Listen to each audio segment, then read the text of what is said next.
अस्सलाम वालेकुम स्टूडेंट्स, मेरा नाम है फिजा गफूर और मैं आज आपको बीएससी एडीपी और बीएस ऑनर्स में पढ़ाई जाने वाली बहुत ही अहम किताब मैथमेटिकल मेथड चैप्टर नंबर 3 है मैट्रिसेस के नाम से, और उसकी एक्सरसाइज 3.1 हम कर रहे हैं। 3.1 का यहाँ पर क्वेश्चन नंबर 3 बोर्ड पर लिखा है। क्वेश्चन नंबर 3 में वो हमसे पूछ रहे हैं कि prove that product of A and B, दो मैट्रिसेस दिए हुए उन्होंने हमें, और वो हमसे कह रहे हैं कि इन दोनों की प्रोडक्ट लें, यानी कि इन दोनों को मल्टीप्लाई करें। नेक्स्ट है इज जीरो मैट्रिक्स, और उसका जो रिजल्ट है वो क्या होना चाहिए, जीरो मैट्रिक्स। ये चीज तो हमने करनी है प्रूव। नेक्स्ट वो कह रहे हैं when theta and phi differ, ठीक है, डिफर का मतलब ही माइनस होता है मैथ्स में, differ by an odd multiple of pi by 2। इसका मतलब ये है कि पाई बाय 2 से मल्टीप्लाई हो रहा होगा एक ओड नंबर, ठीक है। तो सबसे पहले हम क्या करते हैं कि इन दोनों की प्रोडक्ट लेते हैं, तो इनको मैं प्रोडक्ट की शेप में लिख लेती हूं।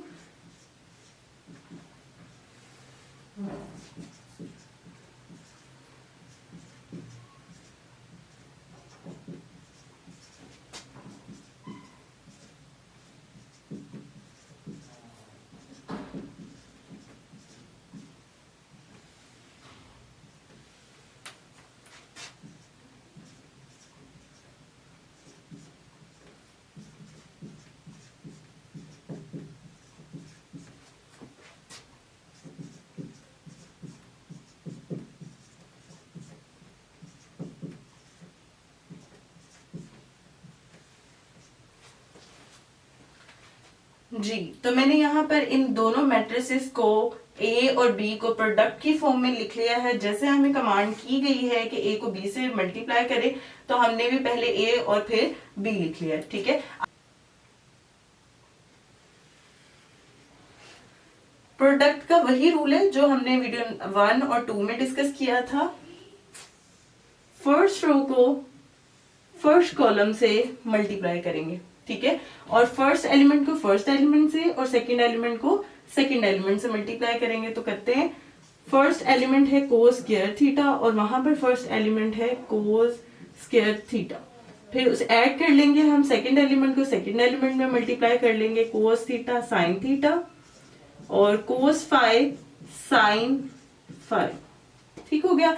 अब चूंकि फर्स्ट कॉलम हो गया है, अब सेकंड कॉलम से मल्टीप्लाई करेंगे, तो सेकंड कॉलम फर्स्ट एलिमेंट को फर्स्ट एलिमेंट से मल्टीप्लाई करते हैं, cos square theta cos phi sine phi, और सेकंड एलिमेंट को सेकंड से करेंगे तो आएगा हमारे पास प्लस कोस साइन।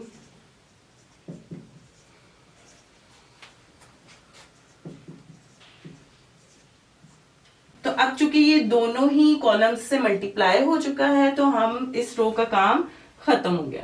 अब हम स्टार्ट करेंगे इसे सेकेंड रो से। सेकेंड रो को फर्स्ट कॉलम से फर्स्ट ऑफ ऑल मल्टीप्लाई करेंगे और फिर सेकेंड कॉलम से मल्टीप्लाई करेंगे। तो इसे मल्टीप्लाई करते हैं फर्स्ट को फर्स्ट एलिमेंट से, प्लस कर लेंगे सेकेंड एलिमेंट को सेकेंड एलिमेंट से,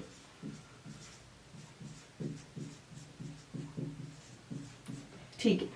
अब हमारे पास फर्स्ट कॉलम हो गया। अब हम चलेंगे सेकंड कॉलम की तरफ, तो फर्स्ट एलिमेंट को फर्स्ट एलिमेंट से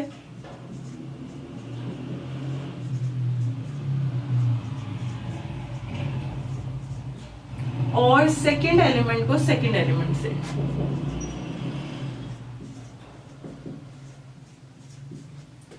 तो यहाँ पर हमारे पास एक स्ट्रक्चर आ गया है। अब हमने क्या करना है, इसे मजीद सिंप्लीफाई करेंगे। तो हमने क्या करना है, जब भी हमारे पास प्लस या माइनस के दोनों साइड्स पे हमारे पास वैल्यू होती है, तो हम क्या करते हैं मैथ्स में कि सबसे पहले देखना होता है कि उसमें कोई चीज कॉमन है।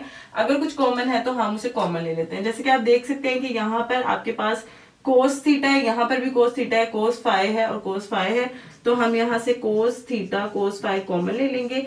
अब हम देखते हैं कि अंदर क्या बचता है, कोस 2 थे यहाँ पर और कोस फाई भी 2 थे, एक ही हमने बाई निकाल लिया तो एक अंदर बच जाएगा।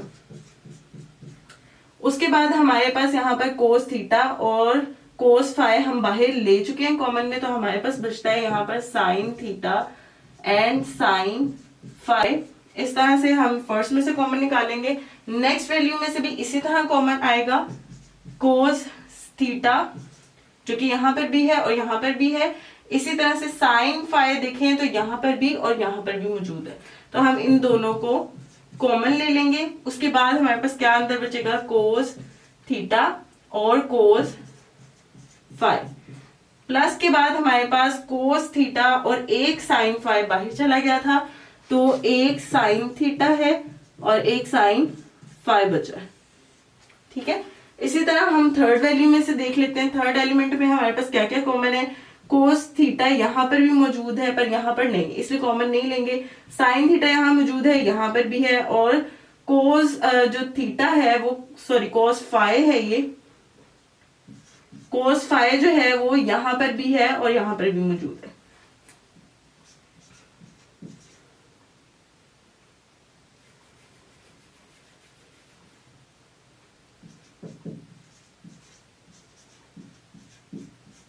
अब यहाँ पर हमारे पास साइन थीटा और कोस फाई हमने बाहर कॉमन ले लिया, तो अंदर बचता है cos theta cos phi, plus अगर यहाँ पर देखें तो हमारे पास साइन थीटा और कोस फाई बाहर चला गया है, दो थे, एक साइन थीटा अंदर बच जाएगा और एक साइन फाई।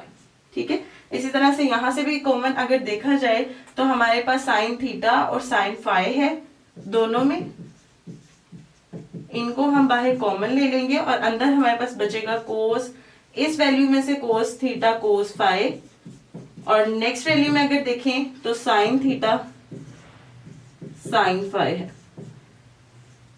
रेफरेंस में यहां पर आपको दे देती हूं, फॉर्मूला है cos alpha minus beta equal है cos alpha cos beta plus sine alpha sine beta.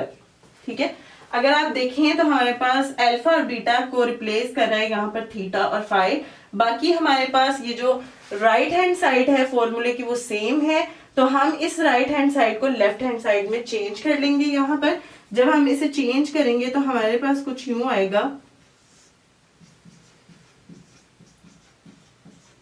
ये सारी चीज रिप्लेस हो जाएगी cos theta minus cos phi के साथ। चूंकि हमारे पास यहाँ पर तमाम ब्रैकेट्स सेम फॉर्मूला में हैं, तो हम इन्हें इसी तरह रिप्लेस कर लेंगे। ठीक है, नेक्स्ट जो हमारे पास थर्ड टर्म है यहाँ पर,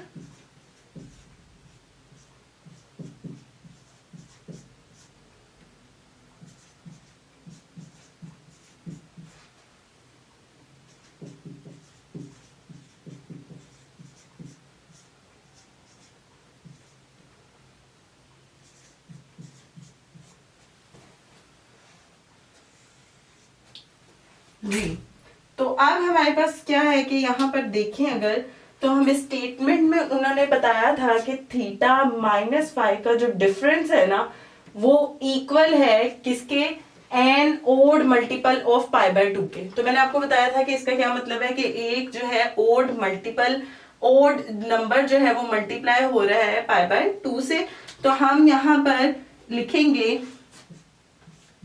इफ कोस, चूंकि हमारे पास यहाँ डिफरेंस थीटा और फाई का डिफरेंस जो है वो इस टर्म में है, तो हम लिखेंगे if cos theta minus phi equal to 0, क्योंकि हमें प्रूफ क्या करना है कि ये जो मैट्रिक्स है वो उसका जो आंसर है इन दोनों मैट्रिसेस के प्रोडक्ट का जो आंसर है वो 0 होना चाहिए। ठीक है, देखें अब जब ये पूरी टर्म 0 से रिप्लेस हो जाएगी, यानी कि इसकी जगह अगर मैं 0 लिख देती हूँ तो 0 इस सारी टर्म से मल्टीप्लाई होके सबको 0 कर देगा। ठीक है, तो मेरे पास आंसर चारों टर्म्स का, चारों एलिमेंट्स का आंसर क्या आएगा, 0। ठीक है, और ये क्या बन जाता है, 0 मैट्रिक्स, जो कि उन्होंने हमें प्रूफ करने के लिए कहा था इस 0 मैट्रिक्स। तो हमने प्रूफ कर दिया कि ए और बी का जो प्रोडक्ट है वो जो आंसर है उसका वो है 0 मैट्रिक्स। ठीक है, और ये कब हुआ, if cos theta minus phi is equal to 0। ठीक है, अब अगर हम इसको, चूंकि हमें सिर्फ डिस्कस करना है, उन्होंने हमें डिस्कस करने के लिए कहा थीटा माइनस फाई, तो ये जो कॉस है ये दूसरी तरफ चला जाएगा और कॉस इनवर्स 0 हो जाएगा, जिसका आंसर हमारे पास आता है पाई बाय 2 की सूरत में। ठीक है, और वो यहाँ पे वो कह रहे हैं कि इन दोनों का जो डिफरेंस है वो इक्वल है बाय ऑड मल्टीपल, तो हम यहाँ पर एक ऑड मल्टीपल भी ऐड कर देंगे, odd multiple of theta pi by 2, और इन सब के साथ हम लिखेंगे इफ। ठीक है, क्यों? क्योंकि हमारे पास ये जो मैट्रिक्स है ये 0 तभी हुआ है जब हम ये सारी कंडीशंस अप्लाई करते हैं। जी, तो क्वेश्चन नंबर 4 स्टार्ट करते हैं। क्वेश्चन नंबर 4 में उन्होंने कहा है proof that the product is 0, और प्रोडक्ट उन्होंने ये क्वेश्चन में दी हुई है कि इस प्रोडक्ट का जो आंसर है वो क्या होगा, 0 होगा। इफ एंड ओनली इफ, ये जो डबल एफ होता है इसको बोलते हैं if and only if lines are perpendicular to each other. अगर ये जो लाइंस हैं इसमें उन्होंने क्वेश्चन में ये λ1, λ2, λ3 और μ1, μ2, μ3 को उन्होंने कोसाइंस ऑफ लाइंस बोला है, तो अगर ये परपेंडिकुलर हो तो इसका आंसर, इसके प्रोडक्ट का आंसर क्या होगा, 0 होगा। तो हम इसका जो है प्रोडक्ट करते हैं। प्रोडक्ट हम किस तरह से लेते हैं, फर्स्ट रो को फर्स्ट कॉलम से मल्टीप्लाई करते हैं। ठीक है, तो फर्स्ट रो हमारे पास ये है फर्स्ट मैट्रिक्स की, और फर्स्ट कॉलम जो है सेकंड मैट्रिक्स का ये है। तो फर्स्ट एलिमेंट को फर्स्ट एलिमेंट से मल्टीप्लाई कर सकते हैं, प्लस कर लेंगे सेकंड एलिमेंट को सेकंड एलिमेंट से, प्लस थर्ड एलिमेंट के साथ। इसी तरह से हम इसको मल्टीप्लाई करेंगे सेकंड वाले कॉलम के साथ, तो सेकंड कॉलम में भी सेम रूल होगा, फर्स्ट एलिमेंट के साथ, प्लस सेकंड एलिमेंट के साथ, प्लस थर्ड एलिमेंट के साथ।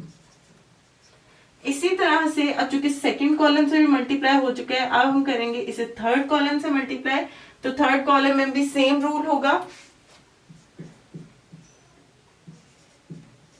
फर्स्ट एलिमेंट को फर्स्ट एलिमेंट से, सेकंड एलिमेंट को मल्टीप्लाई करेंगे सेकंड एलिमेंट के साथ, और थर्ड एलिमेंट को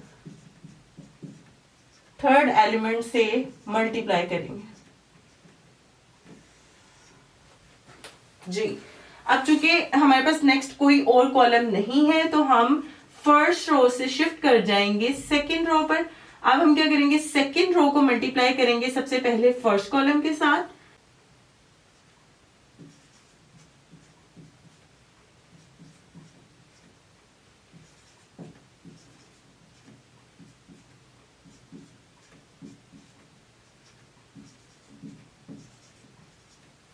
इसी तरह से हम सेकंड रो को सेकंड कॉलम के साथ मल्टीप्लाई करेंगे,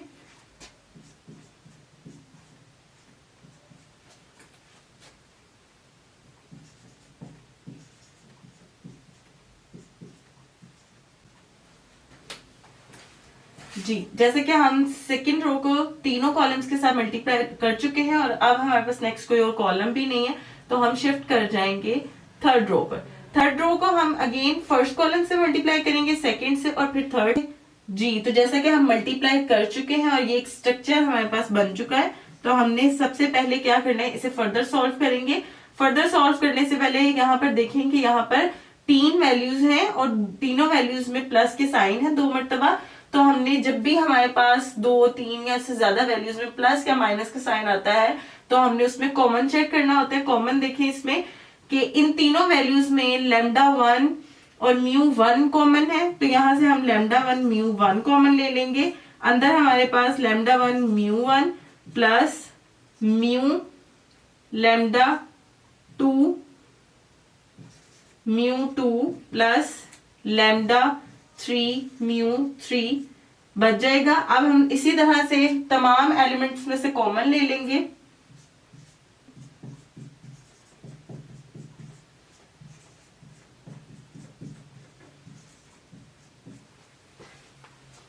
जी, तो अब हमने इन सारे एलिमेंट्स में से कॉमन निकाल लिया है और अब हम क्या करेंगे,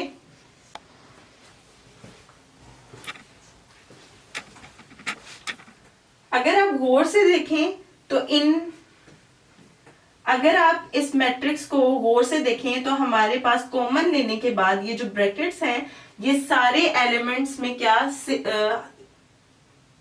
अगर आप गौर से देखें तो कॉमन लेने के बाद हमारे पास ये जो ब्रैकेट्स बची हैं इन तमाम एलिमेंट्स में सेम है। तो हम क्या लिखेंगे यहां पर, हम यहां पर लिखेंगे कि इफ एंड ओनली इफ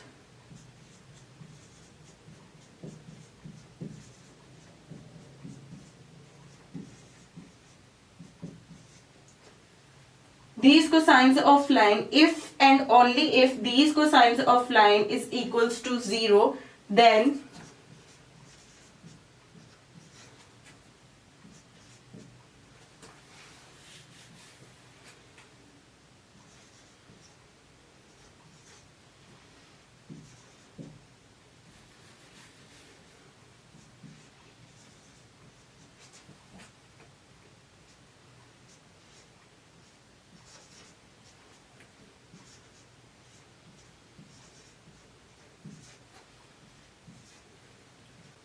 अगर हम इस पूरी ब्रैकेट को इक्वल टू 0 रख दें तो यहां पर जहां जहां पर ये ब्रैकेट्स थी 0 अप्लाई हो जाएगा, और जब कोई भी चीज 0 से मल्टीप्लाई हो जाए तो उसका आंसर 0 आ जाता है।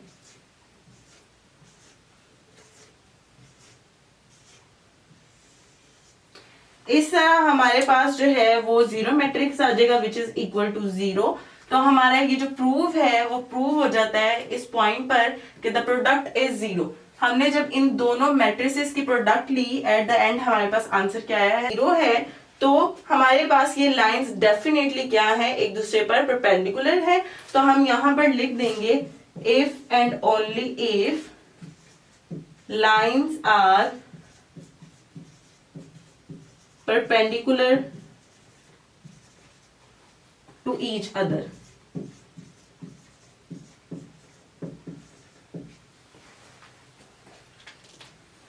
ए और बी यहां पर दो मैट्रिसेस हैं which are conformable for addition and multiplication, जिसकी कंफर्म जो है ना मल्टीप्लिकेशन और एडिशन की जाएगी। यहाँ पर उन्होंने दो हमें स्टेटमेंट्स ऑलमोस्ट दी हुई है, और नेक्स्ट वो कह रहे हैं under what conditions equality holds.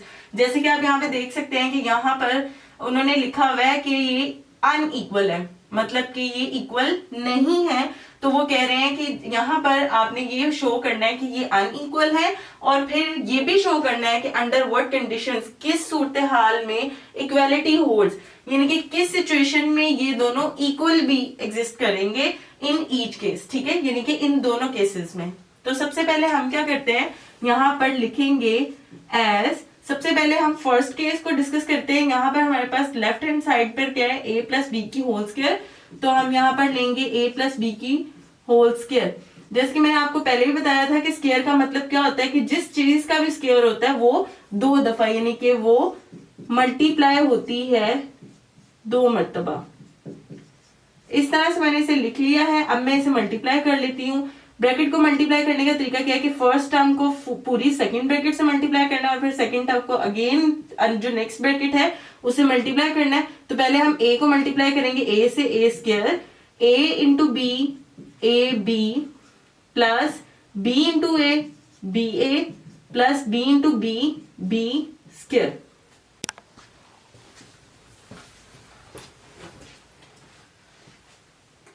जैसा कि हमारे पास यहाँ पर 2 तरह की बात उन्होंने प्रूफ करने के लिए कहा है।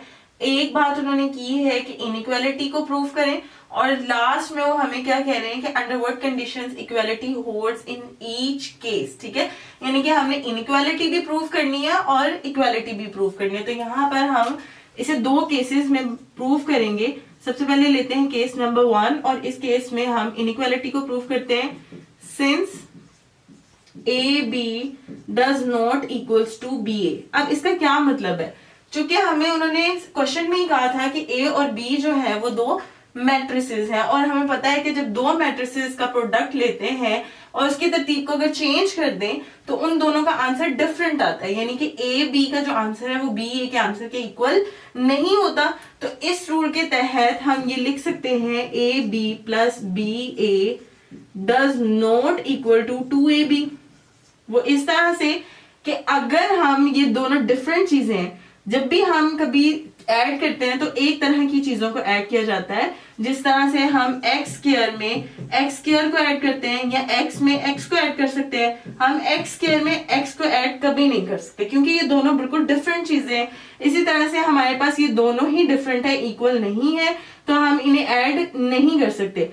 यानी कि अगर हम इन्हें ऐड करते तो 2ab ही आता ना, तो लेकिन हम इसे ऐड नहीं कर सकते इसलिए कि ab plus B a equal नहीं हो सकता 2ab के। अब जब ये चीज जो है a प्लस बी का होल स्क्वायर वो किसके इक्वल है, a square plus ab plus B A plus B square के, यानी कि ये चीज कभी भी इक्वल नहीं हो सकती, ये चीज नहीं बन सकती क्या, plus 2ab plus B square. ठीक है, इनको ऐड कर सकते तभी 2ab बनता, लेकिन ये 2ab के अनइक्वल है, इसलिए ये जो हमारा जो प्रूफ है इसमें जो हमने मल्टीप्लाई किया है ये चीज कभी भी 2ab नहीं बन सकती क्योंकि ये दोनों डिफरेंट है। इसलिए हम क्या लिखेंगे कि हमारे पास ये जो a प्लस बी की होल स्क्वायर है वो इक्वल नहीं है किसके, a square plus 2ab plus B square के। ठीक हो गया। इस तरह से हमने केस 1 में इनइक्वालिटी प्रूफ कर ली है। अब हम इक्वालिटी प्रूफ करेंगे केस नंबर 2 में। इक्वालिटी कैसे प्रूफ कर सकते हैं, if a b equal to b a. ठीक है, जब हमें इनइक्वालिटी प्रूफ करनी थी तो हमने इनइक्वालिटी की कंडीशन ली। अब अगर हमें इक्वालिटी प्रूफ यानी कि हम कहते हैं अगर ये दोनों एक दूसरे के इक्वल आ जाए, यानी कि एक फर्ज की बात है कि अगर ए बी का आंसर बी ए के इक्वल आ जाए, ऐसा होता नहीं है लेकिन हमने यहाँ पे चूंकि वो कह रहे हैं कि अंडर व्हाट कंडीशन, तो कंडीशन ये है कि अगर ये दोनों इक्वल हो जाएं तब हमारे पास क्या होगा, a प्लस बी का होल स्क्वायर इक्वल था किसके, a square plus A B plus B A plus B square के। और चूंकि ये दोनों सेम चीजें हैं तो सेम चीजें हम ऐड कर सकते हैं, जैसे हम एक्स स्क्वायर में ऐड कर सकते हैं। तो इनको जब ऐड करेंगे तो हमारे पास आएगा 2ab प्लस बी स्क्वायर। इस तरह से हमारे पास क्या प्रूव होता है कि ए बी का जो होल स्क्वायर है वो इक्वल होगा a square plus 2ab plus B square के। कब, जब हमारे पास a b इक्वल होगा b a के। ठीक है, इस तरह से हमने ये जो फर्स्ट इनइक्वालिटी थी उसको भी प्रूव कर लिया और उसकी कंडीशन को भी बता दिया कि किस कंडीशन में ये इक्वालिटी होल्ड होगी, वो कंडीशन ये कंडीशन है। ठीक है, अब हम क्या करते हैं, इसकी जो सेकेंड इक्वेशन हमें उन्होंने इनइक्वालिटी दी हुई है, बल्कि ये जो है a square minus B square does not equal to a minus plus B, a minus B की। हमने क्या प्रूफ करना है कि ये इक्वल नहीं है, तो हम लेंगे a plus B a minus B equal किसके होता है। अब हम क्या करेंगे कि इन दोनों को मल्टीप्लाई कर लेंगे, a से मल्टीप्लाई होकर a स्क्वायर, a b से मल्टीप्लाई होगा तो minus a B plus b into a b a और plus minus minus b into b square. ठीक है, अब हमारे पास ये जो चीज है इन दोनों का जो प्रोडक्ट है वो है इक्वल। इसके यहां पर भी हमने क्या करना है, इनइक्वालिटी भी प्रूफ करवानी है और इक्वालिटी भी बतानी है। तो हम उसी तरह से केस नंबर 1 ले लेते हैं। केस नंबर 1 में हम क्या कहेंगे, since a b does not equal to b a, चूंकि हमारे पास ए बी और बी ए इक्वल नहीं है तो minus a B plus B a के कटिंग इक्वल टू 0 नहीं हो सकती, क्योंकि हमने ये चीज पढ़ी है कि अगर हमारे पास सेम चीज जो है उसके साथ ऑपोजिट साइन हो तो वो एक दूसरे को कैंसिल करके 0 हो जाती है। लेकिन हम तो यहाँ पर कह रहे हैं कि ये दोनों सेम है ही नहीं है, ए बी और बी ए जो दो डिफरेंट चीजें हैं। अगर हमारे पास कोई दो डिफरेंट चीजें लाइक 3 है और प्लस 5 है तो ये कभी भी एक दूसरे को कैंसिल करके 0 नहीं बना सकते। ठीक है, तो जब ये अगर ये डिफरेंट है तो ये कभी भी इक्वल टू 0 नहीं होंगे। अगर ये इक्वल टू 0 नहीं होंगे, ये चीज गायब नहीं होगी, तो ये कभी भी इक्वल नहीं होंगे ए स्क्वायर माइनस बी स्क्वायर की। देखिए ना, अगर ये चीज इक्वल टू 0 हो जाती, ये सारी चीज, तो ये सारा 0 हो जाता है और हमारे पास क्या बचता है, ए स्क्वायर माइनस बी स्क्वायर। लेकिन चूंकि ये 0 की इक्वल नहीं है तो ये कभी भी ये चीज नहीं बना सकती।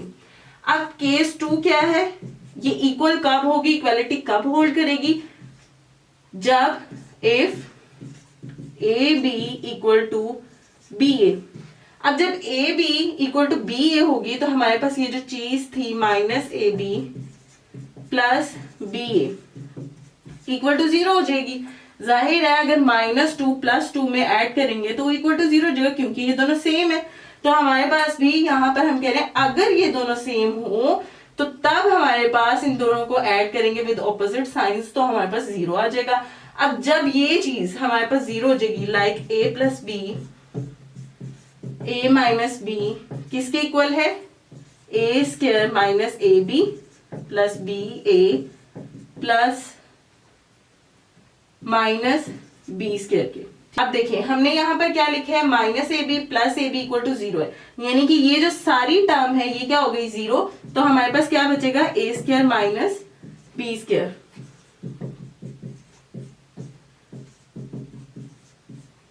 हेंस हमारे पास इन दोनों ब्रैकेट्स की जो प्रोडक्ट है, इन दोनों ब्रैकेट्स की प्रोडक्ट है वो इक्वल कब है, a² - b² के, जब ab इक्वल टू ba हो। इस तरह से हमारा ये क्वेश्चन यहाँ पर खत्म हो